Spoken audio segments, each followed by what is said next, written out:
우리 찬송가 267장 함께 찬양하시겠습니다. 찬송가 267장 주의 확실한 약속의 말씀 듣고 함께 찬양하겠습니다.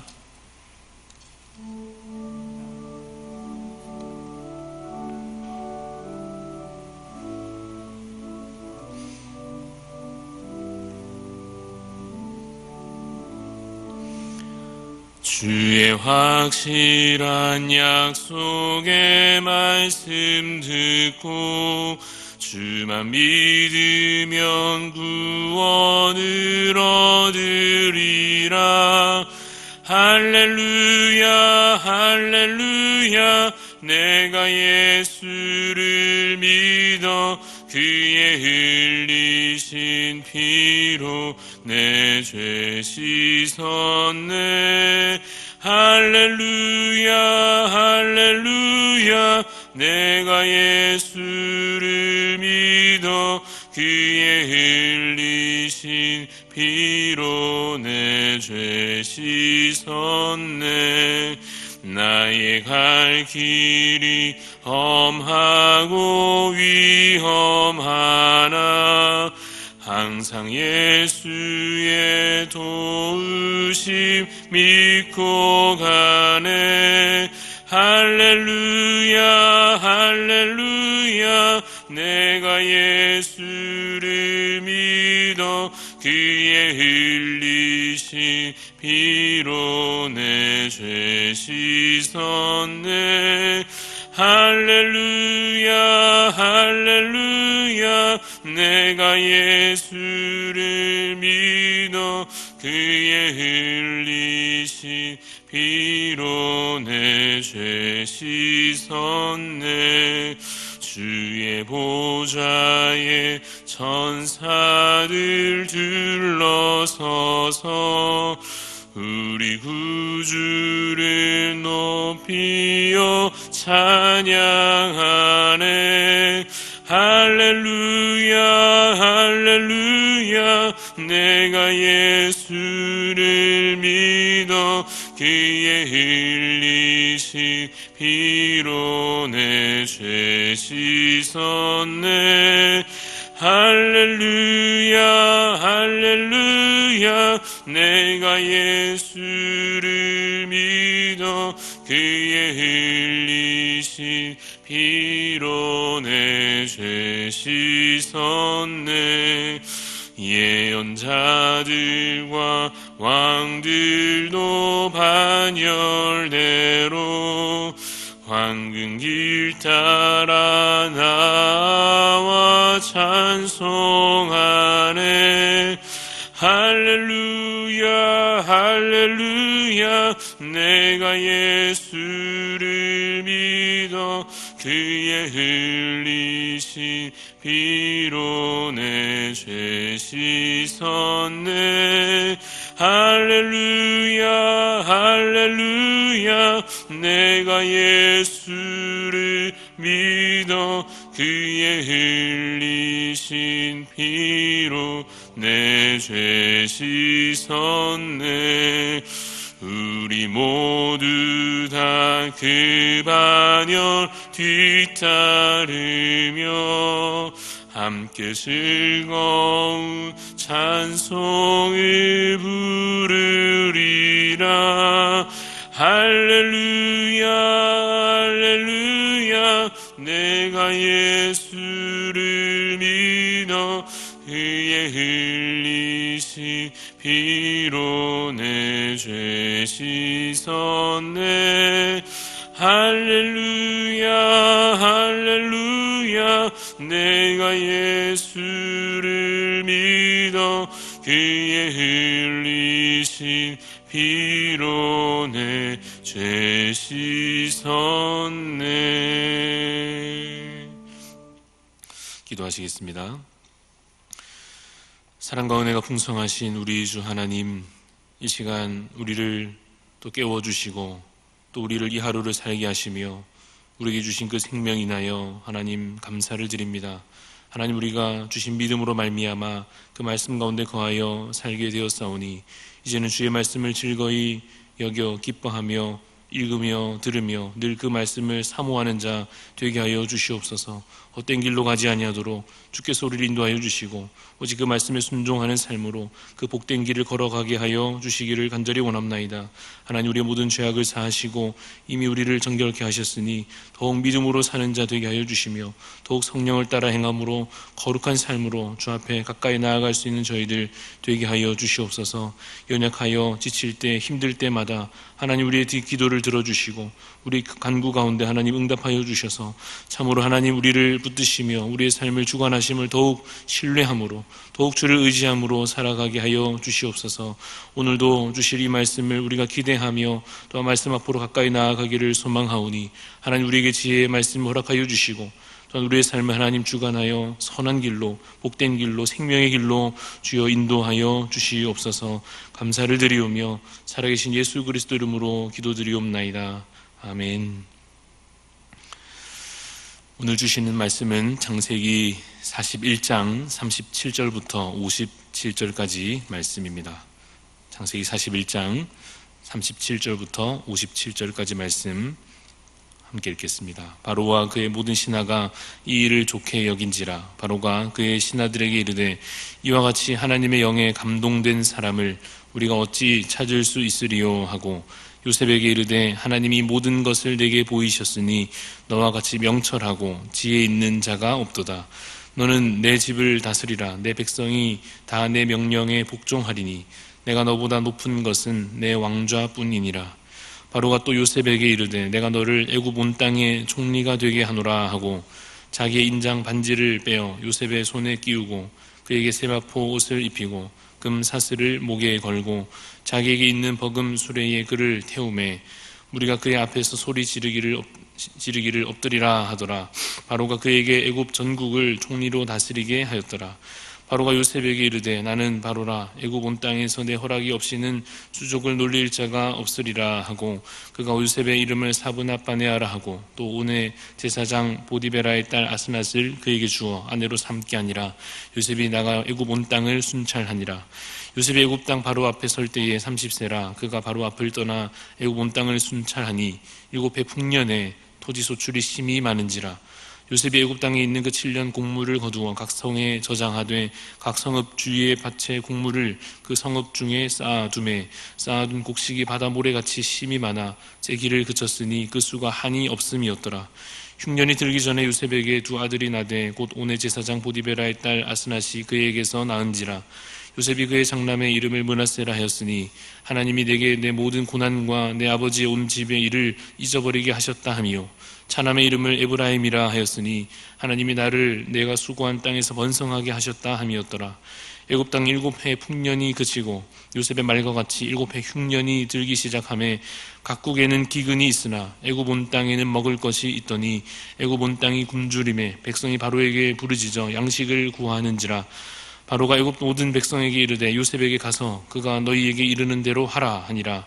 온 지면에 기근이 있음에 요셉이 모든 창고를 열고 애굽 백성에게 팔세 애굽 땅에 기근이 심하며 각국 백성도 양식을 사려고 애굽으로 들어와 요셉에게 이르렀으니 기근이 온 세상에 심함이었더라. 아멘. 창세기 후반부에 주인공으로 사건들의 중심에 있는 이 요셉이 드디어 이제 애굽의 총리로 세워집니다. 한때는 형들에게 미움을 받고 또 버려진 그러한 막내 동생으로 또 그 다음에는 타국에 팔려온 종으로 또 그것으로도 모자라서 억울하게 감옥에 갇힌 죄인으로 그렇게 인생이 바닥을 향해 가던 요셉을 하나님께서 이제 높여주고 계십니다.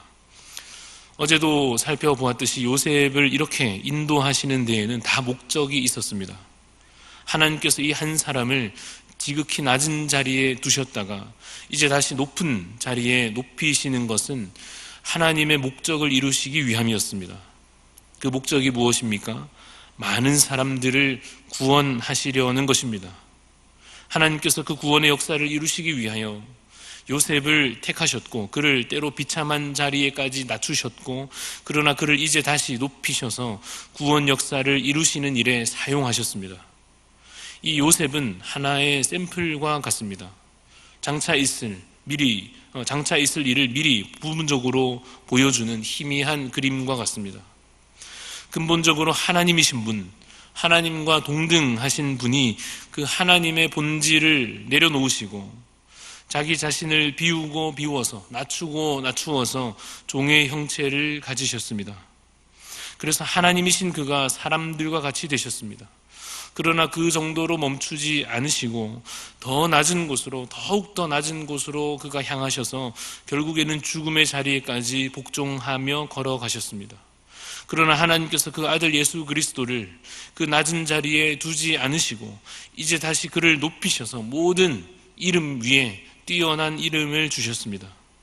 그래서 하늘에 있는 존재들과 땅에 있는 존재들과 땅 아래에 있는 존재들까지도 모든 피조물이 예수 그리스도 그 이름 앞에 무릎 꿇게 하셨습니다. 그래서 그들이 입을 모아서 예수 그리스도를 주라 시인하고 하나님께 영광 돌리게 하셨습니다. 요셉을 기준으로 하면 아주 먼 훗날에 있을 바로 이 일이, 우리를 지금 기준으로 하면 아주 먼 옛날에 있었던 바로 그 일이 십자가와 부활과 승천을 통하여 이루어졌고 앞으로 재림을 통하여 다시 오실 그 일을 통하여 더욱 멋지게 완성될 것입니다. 한때 요셉을 통하여 수많은 사람들이 굶주림에서 벗어나서 양식을 구할 수 있었습니다. 그들이 요셉 덕분에 굶어 죽지 않고 그 생명을 이어갈 수 있게 됐습니다. 이처럼 예수 그리스도를 통하여 수많은 사람들이 이 영적인 갈급함에서 생명의 양식을 얻고 다시는 목마르지 않을 생명의 물을 마시고 예수님 덕분에 사망 권세에서 벗어나 영원한 생명을 얻게 된 것입니다. 이제 이 놀라운 구원의 역사에 우리 하나님께서는 저와 여러분을 동참하게 하십니다. 우리를 통하여서도, 참으로 부족한 우리를 통하여서도 이 구원 역사를 하나님께서 계속해서 이어가기를 원하시는 것입니다. 그래서 오늘 우리가 사는 이 시대에 우리 한 사람 한 사람을 통하여 또 수많은 사람들이 구원받기를, 그들을 살리시기를 하나님께서 기뻐하시고 그 일을 행하려고 하시는 것입니다. 그래서 요셉을 통하여, 그리고 우리를 구원하신 예수님을 통하여 또 우리가 어떤 마음과 자세로 살아가야 할지 오늘 함께 묵상하면서 적용해 보고자 합니다. 먼저 우리는 우리의 낮아짐을 기뻐해야 할 것입니다. 물론 사람이 높아지기를 원하지 낮아지기를 원할 리는 없습니다. 그러나 우리는 이 말씀을 기준으로 우리의 마음을 다잡아 우리의 낮아짐을 기뻐해야 합니다. 왜냐하면 하나님께서는 때때로 하나님의 일을 이루시기 위하여 하나님의 종들을 낮추시기 때문입니다. 그러니 나의 낮아짐을 통하여서 하나님의 일이 이루어져 간다고 하는 그 사실 때문에 우리는 우리가 낮아질 때에 기뻐할 수 있어야 할 것입니다. 요셉의 낮아짐은 물론 형들에게 버림받아서 팔려가고 이 종살이 하다가 감옥에 갇히고 하는 것은 참 억울하지만 사실 그 모든 것이 그가 애굽으로 가기 위한 길이었고 또 결국 애굽 왕의 그 바로를 만나기 위해서 필요한 과정들이었습니다. 그냥 가족들과 사이좋게 지내면서 편안하게 어려서부터 그냥 계속 그렇게 편안하게 살았다면 애굽에 가지 않았을 것이고 바로를 만나지도 못하고 그러면 애굽의 총리가 되어서 이 중요한 일을 담당할 수가 없지 않았겠습니까? 물론 하나님께서는 어떻게든지 하나님의 일을 이루어 가시겠지만 우리 입장에서 보면 그게 다 하나님의 깊은 뜻이 있는 것이고 결코 우리에게 주어지는 상황들이 우연이거나 아무렇게나 주어지는 것은 결코 아니라고 하는 사실입니다. 그래서 쉽지 않은 마음가짐이겠습니다만은 우리가 낮아질 때에 우리가 기대할 수 있어야 합니다. 하나님께서 나를 낮추심으로 지금도 내가 알 수 없는 하나님의 그 놀라운 일을 이루어가고 계시겠구나, 주님의 뜻을 주님이 이루시옵소서 라고 하는 그러한 기대와 그 소망이 우리 안에 있어야 할 줄로 믿습니다. 그래서 절망이 우리 안에서 소망으로 바뀌어지고 보이는 현실보다 장차 이루어질 하나님의 나라가 더 압도적으로 내 마음에 담겨지는 그러한 은혜가 우리 가운데 있기를 간절히 바랍니다. 둘째로 우리가 기억해야 할 것은 하나님께서 때로 우리를 높이실 것인데 하나님께서 그래서 때로 우리를 높이실 때의 그 목적을, 하나님께서 품으시는 그 목적을 분명히 기억해야 한다 하는 것입니다. 요셉이 여러분 왜 높아졌습니까? 왜 요셉이 애굽의 총리라고 하는 그 나라에서 뿐만 아니라 세계적으로도 힘을 떨칠 수 있는 그 높은 자리에까지 요셉이 높아졌습니까? 그 목적을 알아야 하지 않겠습니까? 요셉이 나중에 보면 그 목적을 분명하게 알고 있었다는 것을 보게 됩니다. 미리 좀 보자면 창세기 50장 20절에 이렇게 써 있습니다. 형들이 자신들의 잘못에 대해서 불안해하고 있는데 그때 요셉이 형들에게 하는 말입니다. 읽어보면 당신들은 나를 해하려 하였으나 하나님은 그것을 선으로 바꾸사 오늘과 같이 많은 백성의 생명을 구원하게 하시려 하셨나니. 그가 이렇게 고백합니다. 요셉이 높아진 이유는 분명합니다. 많은 백성들의 생명을 구원하시기 위함이었습니다. 결코 형들에게 복수하거나 혹은 자신의 명성이나 쾌락을 위한 것이거나 그런 것이 아니었습니다. 하나님 나라의 구원 역사를 위한 그러한 도구였습니다.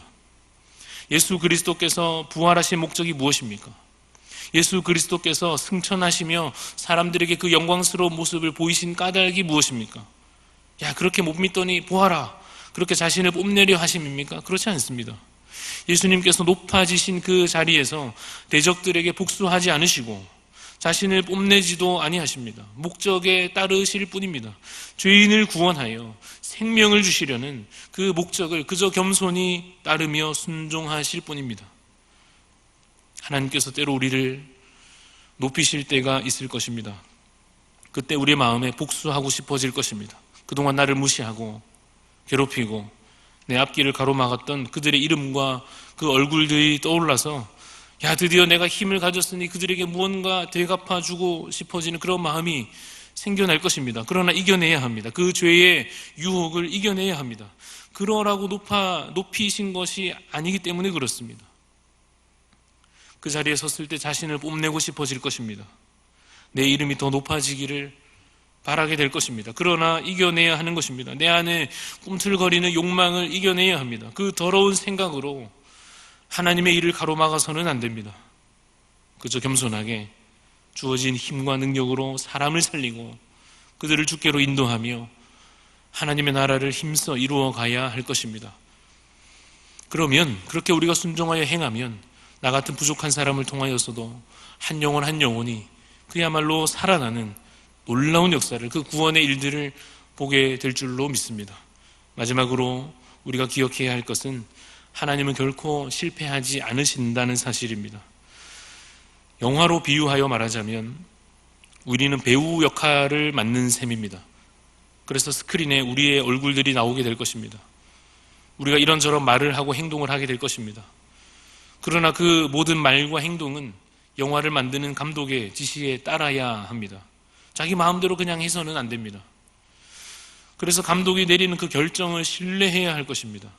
내 얼굴이 나오다 보니까 내 생각대로 하고 싶고 이제 내가 경험한 것도 있고 내 생각도 있고 해서 뭔가 이 감독이 지시하는 것이 마음에 안 들어도, 그래서 뭔가 불안해도 그래도 감독을 신뢰해야 하는 것과 같습니다. 야, 이게 정말 괜찮은 걸까 싶어도 나중에 영화가 완성되어서 극장에 가서 보면 알게 될 것입니다. 야, 역시 감독님 말을 듣기를 잘했구나.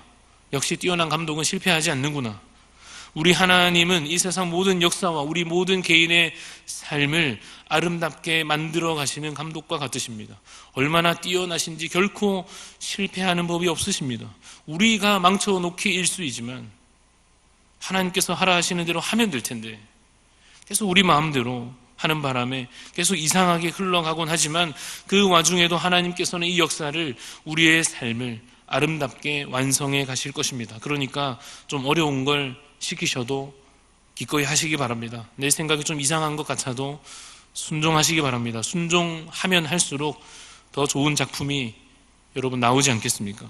그 완성된 작품을 함께 보면서 함께 웃을 날을 기다리며 오늘도 믿음으로 살아가시는 주님의 백성들이 다 되시기를 간절히 바랍니다.